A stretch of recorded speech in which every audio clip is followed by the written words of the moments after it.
سلام به همگی. این جلسه 10 هفت پیکره. تا اینجا بهرام نوجوان که داره توی یمن پیش نعمان و منذر تربیت میشه یه خودی نشون داده توی شکار و مردونگی و از بس به شکار گور علاقه داشته اسمشو گذاشتن بهرام گور.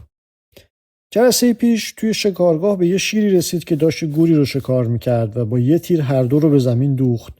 بعد دنبال یه ماده گور خیلی زیبایی رفت که به یه اژدها رسید. اون اژدها رو که کشت توی غارش گنجی پیدا کرد. از این جور داستانا داریم و هر کدوم از این حماسه ها که اتفاق میفته منذر دستور میده که اونو روی دیوارهای خوارنق نقاشی کنن. توی جلسه امروز بهرام توی همون کاخ خوارنق یه نقاشی عجیبی میبینه که نقش کلیدی توی ادامه داستان داره. یادآوری کنم جلسه های ما اینترنتی 3 شب در هفته ساعت 10:30 شب به وقت ایران برگزار میشه. اگه دوست دارید شرکت کنید به من ایمیل بزنید که دعوتتون کنم. نظری یا نکته اگه دارید حتما کامنت بذارید. لایک و سابسکرایب و معرفی به دوستانم یادتون نره. دیدن بهرام صورت هفت پیکر را در خوارنق. شاه روزی رسیده بود ز دشت، در خوارنق به خرمی میگشت. حجره‌ای خاص دید در بسته، خازن از جستجوی آن رسته. اون کسی که کلیددار بوده و مرتب حجره ها و اتاقا رو چک میکرده از هر نظر، اینو انگار که مثلا عمدن یا سهوا چک نمیکرده، از جستجوی آن رسته. یه حجره مثلا چیزی پیدا کرد دیگه، خاصی، حالا یه گوشه‌ای کسی بهش ازش خبر نداره. شه در آن حجره نانهاد قدم، خواستگان و خزینه داران هم تا حالا نرفته بود، هیچکی نرفت.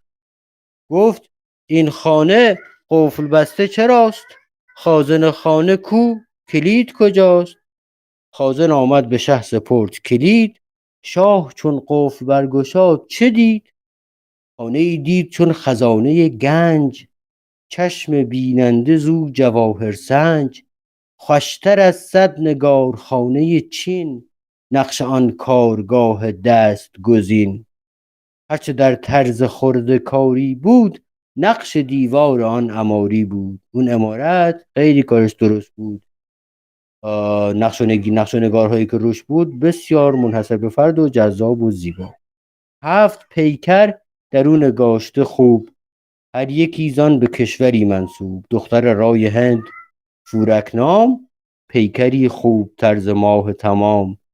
دختر خاقان به نام یغماناز، فتنه لعبتان چین و تراز.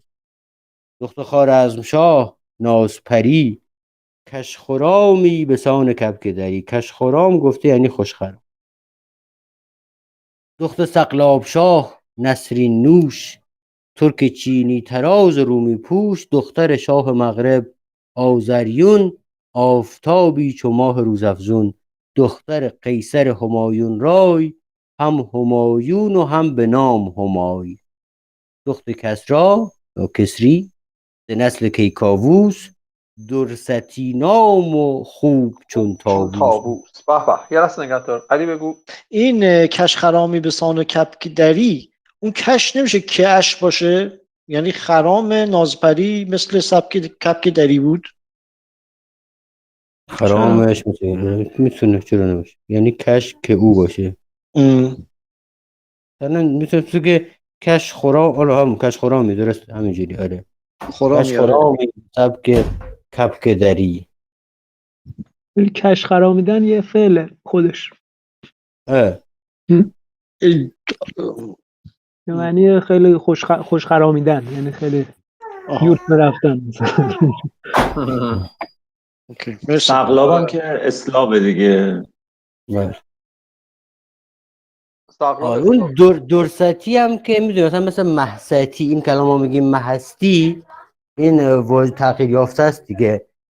نحو این اسم دورسا مثلا. آره دورسا مثلا. آره ولی ستی چیزه، ستی بانوه، خاتونه. آره خاتونه. آره ضمن اینکه البته در پهلوی چیزم داره، جایگاه فکر میکنم صفت عالی سازه، یعنی اونجوری هم شاید معنی بگیره. به هر حال تلفظش درستیه مثل محستی. درستی نام خوب چون طاووس، در یکی حلقه حمایل بست. کرده این 7 پیکر از یک دست. از یک دست یعنی از دست یک نقاشی 7 تا دختر اینجوری کشیده، هر یکی با 1000 زیبایی، گوهر افروز نور بینایی. در میان پیکری نگاشته نغز، کان همه پوست بود وین همه مغز. او خطی در نشانده در کمرش، قالی خط کشیده بر قمرش. چون سهی سرو بر فراخته سر، زده درسیم تاج تا به کمر. آن بتان دیده برنهاده بدو، هر یکی دل به مهر داده بدو. تصویر اینجوری کن 7 دختری که تصویر کرده همه انگار دارن اون وسط رو نگاه میکنن که در وسط یک پیکر دیگه ای هست.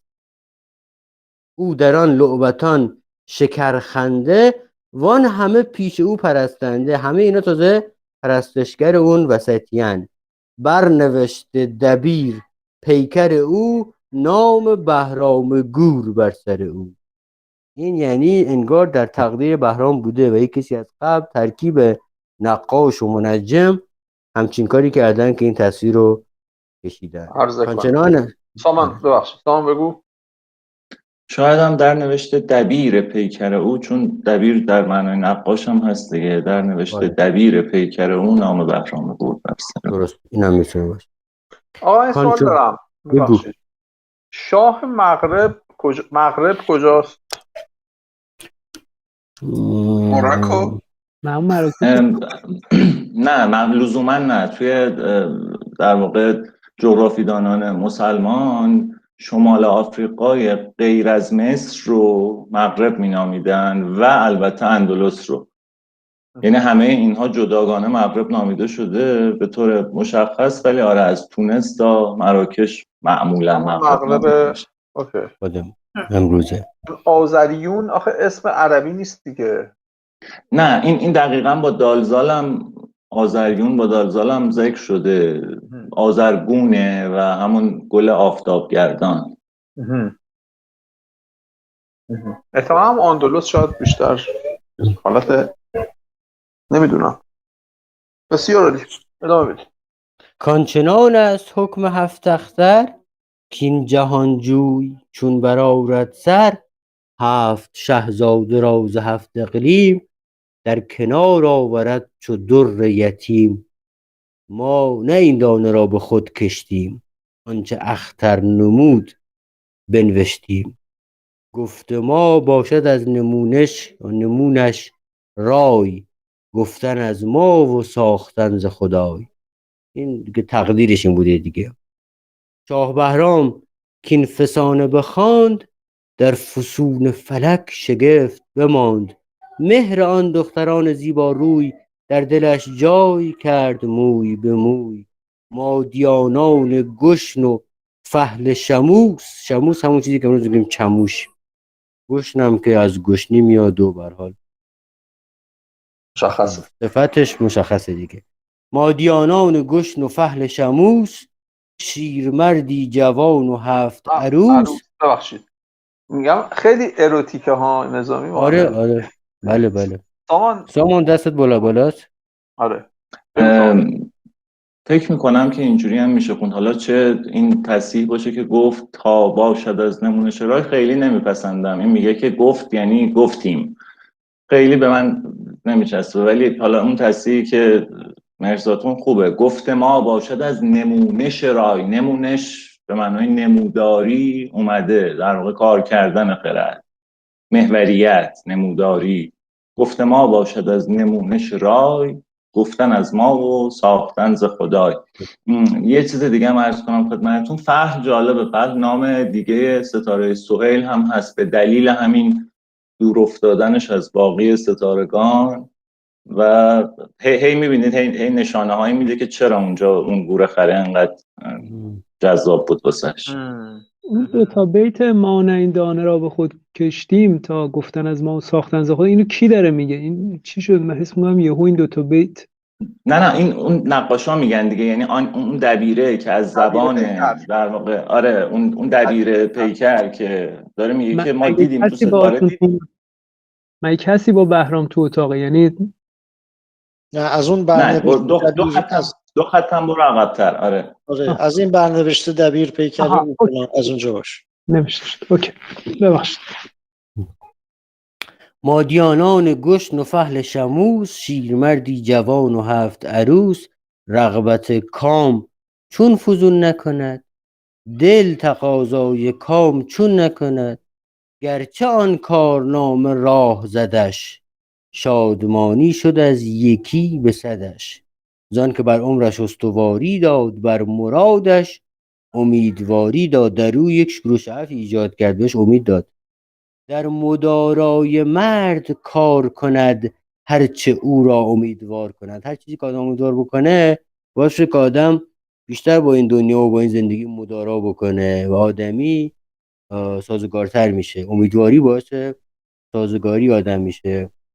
این منافاتی هم با حرف جناب نیچه نداره که امید یه جور پلیدی و پلشتیه، چون عذاب رو به تعویق میندازه. چه چوزان خب ببخشید استاد ریحانه بگو. ببخشید من فقط میخواستم چیزم رو شیر کنم، هیجان زدگیمو. این نمونش واقعا عجب کلمه ایه، یعنی اگه آدم به جای تظاهر یا اینا بذارتش خیلی قشنگه. آره آره یعنی در زبون امروزی هم کاملا میشه ازش استفاده کرد و خیلی هم خیلی قشنگتر میکنه به جای تظاهر و اینا. عالی. ببخشید. شه چوزان خانه رخت بیرون برد، قفل برزد به خازنش بسپرد. گفت اگر بشنوم که هیچ کسی قفل از این در جدا کند نفسی، هم در این خانه خون او ریزم، سرش از گردنش در آویزم. در همه خیل خانه از زن و مرد، سوی آن خانه کس نگاه نکرد. وقتی که شاه گشتی مست، سوی آن در شدی کلید به دست. آقا من در سوال دارم. ببخشید. میگم که حالا با این سبیتو بخون. ببخشید. در گشادی و در شدی به بهشت، دیدی آن نقش های خوب سرشت. مانده چون تشنه ای برابر آب، به تمنای آن شدی در خواب. تا برون شد سر شکارش بود کامد، آن خانه غمگسارش بود. هر وقت میرفت شکار برمیگشت میومد اونجا غمگسارش اون بود. آقا میگم این داستان عجیب غریب رو خود نظامی ساخته یا اینکه افسانه‌ای بوده و در واقع سروده اون رو؟ سوال خوبیه، من بهش فکر نکرده بودم. به نظرم اون قسمتی که داره راجع به فردوسی و اسدی صحبت میکنه حرفش اینه که آقا ما خورده‌ریزایی که فردوسی بهش نپرداخته بود و جمع کردیم. این داستانه. آره این هست حتما این هست، به خاطر اینکه یه ذره جلوتر که مجبور میشه چیزی رو بگه که فردوسی هم گفته، بعد مقدمه ایم یعنی اون وسطش توضیح میده که حالا ببخشید که باید آنچه گفته شده رو دوباره بگم. حتما این تاکید رو داشته، ولی جز اون باز من توجهتون جلب میکنم به پلات داشتن کار نظامی. ببین 2 بار 3 بار برنامه داره، قبلش میگه که یه اتفاقهایی میفته، میان اون اتفاقا رو نقش میکنن، برای اینه که ما به این باوره برسیم که اینم که حالا نقش شده پس به حقیقت خواهد پیوست. آره این پلات داشتن در تاییدش بگم که اصلا توی اصول داستان نویسی که تدریس میکنن توی جای مختلف یه سری نکات رو میگن دیگه که خیلی مفصل میشه راجعش صحبت کرد. من یه مدتی آخه این کارم میکردم، یعنی مسئول انجمن داستان نویسی ایلامان بودم چند سالی. این نکات رو مجبور بودم که اونجا مرور کنیم برای بچه‌ها و خیلی جالبه که چقدر زیبا با فن داستان نویسی مدرن اینا رعایت میشه. مثلا نمونه‌اش رو میگم، همین که مثلا اون داستان آورد که دیشب خوندیم، بهرام با تیر زد گور و شیر رو با هم دیگه مثلا زد به زمین، دوختشون به هم دیگه. این قبل از داستانه میاد که رفت اژدها رو دید و اون اژدهای بچه گور رو خورد. این از نظر فن داستان نویسی این کار درست و استانداردیه. یعنی داره مقدمه میچینه، یه قصه میگه که تو اگر اون نبود باورپذیر نمیشد قسمت دوم. این مقدمه سازی منطقی برای آوردن قسمت هایی که اگر نمی آورد مقدمه رو خیلی غیر منطقی به نظر میاد. یهو بهرام بره مثلا اژدها رو بکشه و مثلا آدم آره تعلیقش شیب داستانی داره تعلیق، درسته. دقیقاً اینجوریه. آره. و نکاتی از این دست. حالا این که خیلی نکته قشنگی بود، ولی نکته من، این سوال من اینه که سوال که نیست در واقع، این افسانه و داستانه خیلی به نظرم عجیب و حالا یعنی حالا منطق و کاری ندارم، ولی یه داستان عجیبی میاد که یعنی غیر متعارفه. خیلی غیر متعارفه. من یه چیزی بگم که یه جایی دیدم اینو، ولی اصلا الان نه رفرنسش یادم میاد نه بهش تاکید میکنم، ولی فکر میکنم یه ریشه هایی توی 1001 شب داره این، یعنی 1001 شب خیلی خیلی قدیمی این قصه داره. حالا الان داشتم سرچ میگردم پیداش کنم با رفرنس بهتون بگم، ولی حالا نگاه میکنم. یعنی 7 تا مثلا یه سری معشوق رو که این طرف نمیشناسه رو تقدیر شده واسش و این حالا بدون اینکه دیده باشدشون عاشقشون شده. خب یکی دوتاشو که امیر حسین داریم دیگه، اینکه مثلا تصویری رو میبینی و عاشق تصویر میشه، امیر ارسلان میره دنبالش. آره با یکی داریم. آره. یکی رو زیاد داریم، موافقم. ولی که 7 تاست و این همه ساختار این یه فرم کلاسیکه برای اینکه تو یه سری داستان‌ها رو هم حفظ بکنی. مثلا همین 1001 شب که الان ریحانه مثال زد، این 1000 یه دونه داستان رو بخوای جدا جدا سیو بکنی، ولی اینا رو به رشته بکشی در یه داستان کلی که یه شهرزادی بود، یه پادشاهی بود و اینجوری همه رو میکشت و بعد اون خط اصلی داستان، این یه فرمیه برای حفظ داستان. حالا فکر کن این داستان‌ها شاید داستان‌های پراکنده‌ای بودن، شاید این فقط یه حدسه، در زمان‌های خیلی خیلی دور. بعد یه آدم خوش‌ذوقی اومد یا در گذر زمان آدم‌های خوش‌ذوقی اینا رو با یه نخی به هم وصل کردن، این نخه شده همین. آقا میگم اینقدر شما حرف حساب زدید یکی دو جلسه منم جوگیر شدم. الان میخوام بگم که خود 7 پیکرم در واقع یک جور خورنقه که نظامی در کلام ساخته. واقعا هست. ولی در جوابت امیر حسین یه چیزی که من بررسی کردم، دنبال اسامی این 7 دختر بودم میگشتم توی در واقع فرهنگ‌های کهن، نه فرهنگ‌های دهخدا و جدیدتر. مثلا در لغت فارس اینا نیستن، ولی در جدیدترها بی استثناء ذکر شده که جالبم هست. مدلی که نوشتن دختر فلانی که در نکاح بهرام گور بود، همین قشنگی و آره، ولی و هم در واقع ارجاع دادن به 7 پیکر نظامی، به جای دیگه ای ارجاع داده نشد. آها جالبه. چپتر بعدی هم بخونم یا باشه همینجا؟ بخون طولانیه؟ نه خلاص. نه اینم نه همین قدر برو. آره. چون ز بهرام گور با پدرش باز گفتند منهیان خبرش، یعنی جاسوسا خبر به بهرام، به پدر بهرام بردن که به سرپنجه شیرگیر شده است، شیر برنا و گرگ پیر شده است. گرگ پیر صفت مثبت اینجا. شیر با او چو سگ بود به نبرد، کو همی ز اژدها برآرد گرد. دیو بندد به خم خام کمند، کوه ساید به زیر سم سمند. زاهن الماس او حریر کند، واهنش سنگ را خمیر کند. آهنش یعنی شمشیرش، تیغش. پدر از آتش جوانی او، مرگ خود دید زندگانی او. کرد از آن شیر آتشین بیشه، همچو شیران ز آتش اندیشه. از نظرگاه خویش ماندش دور، گرچه ناقص بود نظر بی نور. بود بهرام روز و شب به شکار، گاه بر باد و گاه باد گسار. به شکار و به می شتابنده، در یمن چون سهیل تابنده. کرد شاه از یمن ز غایت مهر، حکم او را روان چو حکم سپهر. از سر دانش و کفایت خویش، حاکمش کرد بر ولایت خویش. دادش از چند گونه گوهر و تیغ، جان اگر خواست هم نداشت دریغ. این رابطه خوبی که بین ایران و یمن بوده یه جای دیگه توی شاهنامه هم داریم اگر یادتون باشه. موقعی که میخواد فریدون برای پسراش زن بگیره، اون وزیرش رو میفرسته میگه که برین از یمن، برو از جای مختلف حالا بگرد، و آخرش از یمن اون پادشاه یمن سرو رو، دخترای اونو برای پسراش میگیره. و این ارتباط خوب بین ایران و یمن همیشه بوده توی متون. اینجا میبینی که دیگه اوجشه. هرچه الان هم با هست آقای مرزا. آره هنوز هم هست، آره راست خب میگی. بخشی از یمن بیاد. آره یادم رفت، هوشیار رو یادم رفت. آره آره دادش از چند گونه گوهر و تیغ، جان اگر خواست هم نداشت دریغ. هرچه بایستش از جواهر و گنج، بود و یک جو نبودش انده و رنج. زان عنایت که بود در سفرش، یاد نامد ولایت پدرش. دور چون در نوشت روزی چند، بازی نو نمود چرخ بلند.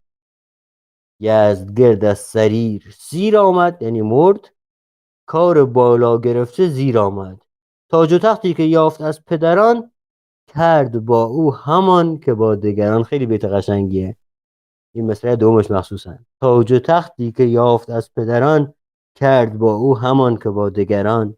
چون تهی شد سر سریر ز شاه، انجمن ساختند شهر و سپاه.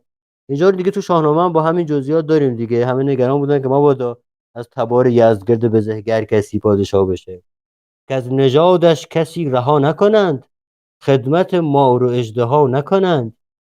گرچه بهرام سربلندی داشت، دانش و تیغ و زورمندی داشت. از جنایت کشیدن پدرش، دیده کس ندید در هنرش. گفت هر کس در او نظر نکنیم، و از پدر مردنش خبر نکنیم. کان بیابانی عرب پرورد، کار و ملک عجم نداند کرد. تازیان را دهد ولایت و گنج، پارسی زادگان رسند به رنج. کس نمیخواست کو شود برگاه، چون خدا خواست برنهاد کلاه. پیری از بخردان گزین کردند، نام او داور زمین کردند. گرچه نه از جنس تاجداران بود، هم به گوهر ز شهریاران بود. تاج بر فرق سر نهادندش، کمر 7 چشمه دادندش. این آقای دستگردی گفته که کمر 7 چشمه ظاهرا یکی از خواسته‌های پادشاه بوده. دکتر ذبیحی نوشته که به نظر میاد کمربندی بوده با 7 سوراخ که از هر سوراخش در و گوهر و اینا آویزون بوده و نشانه مثلا عظمت و اینا بود. پادشاهی کار درست. کمر 7 چشمه. خب یه لحظه سامان بگو. توی چیزام شاهنامه هم خوندید حتما دیگه کمر 7 چشمه رو. مقاله کوتاهی داره تفضلی درباره کمر 7 چشمه، قابل سرچ، خیلی خوبه. مصداق‌هایی میاره که حالا گوهر 7 چشمه، کمر 7 چشمه به نظر میاد با اشاره به همون قسمتی از شاهنامه که خسرو پرویز میره در باغ پنهان میشه و میگه که بیا از این کمر یک شاخو ببر بفروش به باغبون. میگه بعد یادتون بیاد که یه ذره بالاتر چشمه دقیقا به معنای شاخ اومده بود، 2 چشمه رفت توی 2 تا چشمه مار. درسته وقتی کودتا شده بود علیهش و فرار کرده بود از آره. کاخ. آره دقیقا یادمه. میخوام بگم که تفضلی به اینجا میرسونتش که اون واژه عربی علاقه به معنای شاخه کمر، ظاهرا حالا 3 تا روایت دیگه. چشمه به معنای سوراخ که تفضلی ردش میکنه به خاطر اینکه سوراخ داشتن چیز خاصی نیست. بعد دومیش اینه که 7 چشمه 7 گوهره، یا حالا تعدادی گوهر که با عدد 7 مزین شده، یعنی نماد از زیاد گوهر به خاطر شباهت گوهر به چشم. ولی در نهایت سومیشو میپذیره که 7 شاخه بود، 7 تا شاخه داشت. اون پر شال یا کمر هست که در واقع شمشیر و اینا رو توش میکنن، 7 تا از اینا داشت که اینا جواهر نشان بود. به نظر میاد با مثال هایی که میاره خیلی زیاد بیت میاره، به نظر میاد این یکی درست در این واقعا باید باشه. مرسی. دست در نکنه، توضیحات عالی. بسیار عالی بود. حالا من این تو کمر 7 چشمه توی خود شاهنامه هم بود همین کلمه با همین. آره بذار من الان بخونم براتون. جلو چشممه میگه که به صورت گوهر 7 چشم است.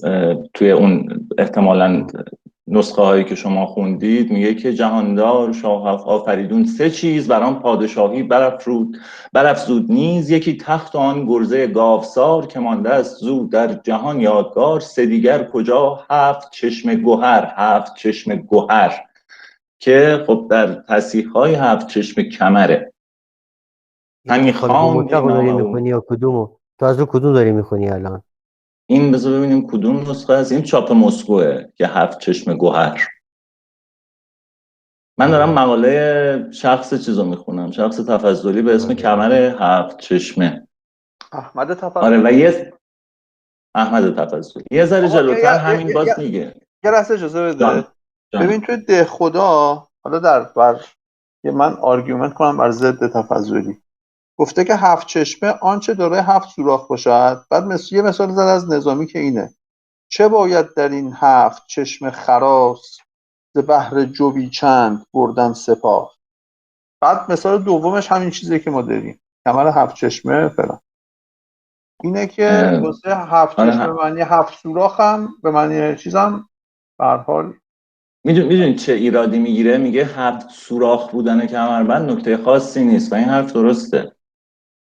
چرا ممکنه باشه؟ مثلا تو خود شاهنامه یه جایی که یادم، یه جایی بود که توی شاهنامه که پشت سر هم اصطلاحات مسیحی رو می آورد، کلماتش رو، بعد من یاد اینا، بعد یه جا راجع به مثلا زنار هفت نمیدونم چی حرف زده بود. من اون موقع یادم با همین دکتر ذبیحی خود همشهری من صحبت میکردم که اشاره به مثلا یک زناری که 7 دور میپیچیدن اینو دور کمر و به نشانه تقدس و اینا. این چیز عجیبی نیست اگر، چون عدد 7 برای عدد مقدسی بوده و عجیب نیست اگر مثلا کمربندی 7 تا سوراخ داشته باشه، همونجوری که زنار یا 7 دور بچرخونن دور کمر یا هر چیز دیگه، همین 7 تا پیکر و 7 تا خیلی چیزای دیگه. عجیب نیست اگر فرض کنیم که به نشانه تقدس همین کمربنده 7 تا سوراخ داشته باشه. خیلی عجیب نیست. من باز اذیت کنم، آره. اذیتتون کنم. مثلا باز میگه که از شاهنامه میخونم: کمر خواست پرگوهر شاهوار، یا در و دشت گفتی که زرین شده است، کمرها ز گوهر چو پروین شده است. یعنی گوهر داشتن کمر در موردش حرف زده شده. کمر کن قدح را، شاید تو هر سوراخش گوهر هم بوده کمر خودش که باعث میشه دیگه سوراخ دیده نشه. یه مثال دیگه از نظامی آورده، نوشته کمر هفت چشمه در بربست، بر سر تخت هفت پایه نشست. آره دیگه یه ذره جلوتر که پس میگیره کمر رو همینجوری میشه. آره. حتی اگه اشتباه نکنم توی اسکندرنامه همین از چیز داریم، اگه اشتباه نکنم اسکندرنامه هست، میگه شاه هفت کشور به رسم کیان، یکی هفت چشم کمر برمیان. آره دیگه وزنش میخوره. ولی این بحثا خیلی خوب بود برای من یه منطقه توی ایلام هست، هنوز هم هست، از قدیم بوده، به اسم هفت چشمه. من تا امروز نمیدونستم این، چون چشمه هم توش نیست، ببین 7 چشمه توش هست که به خاطر چشمه‌های آب این اسمو گذاشتن روش. من این برام جالب بود برم اون دوستای هفت چشمه این بگم که این کلمه توی متون کلاسیک اینجوری هست، شاید خوششون بیاد. بخونیم ادامه‌شو. بفرمایید. چون که بهرام گور یافت خبر، کاسمان دور خیش برد به سر، دوری از سر نمود دیگر بار، بر خلاف گذشته آمد کار. از سر تخت و تاج شد پدرش، کس نبود تخت گیر و تاج ورش. پای بیگانه در میان آمد. این منظورش از بیگانه کسی که الان پادشاه شده، اسمش کی بود من یادم رفته توی شاهنامه این اسم داشت مشخصا، پادشاهی که خسرو زورستان. خسرو احسن، خسرو زورستان. و جالبه که پسر عموشه دیگه، به خاطر اینکه یعنی به زور گرفته احتمالاً، ولی پسر عمو هم هست از نظر تاریخی. توی شاهنامه رفت اشاره به پسر عمو بودنش، اصلا اشاره به این شده تر جا که از نژاد چیز نبوده، از نژاد تاجداران نبوده.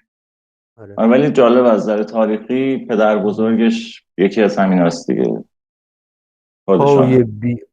شاید شبیه اسکندر که میگن داداشه مثلا چیز بوده، یعنی بعدن اینجوری درستش کردن که این اتفاق خیلی پرتکراره در تاریخ دیگه، که آدم بیگانه رو خویش و قوم پادشاه بکنن که تصوری به وجود نیاد خدای نکرده کسی فکر کنه که از پادشاهان ایران زمین کسی هم بوده که بی‌نژاد باشه، مثل اسکندرنامه. بله حتی خود اسکندر همیشه مثلا طبق همین داستانی که ساختن شد داداش داریوش.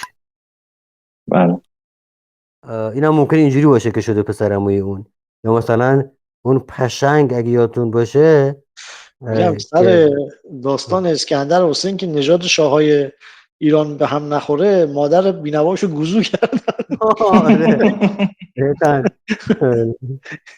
این چه داستانی آخه چیدید؟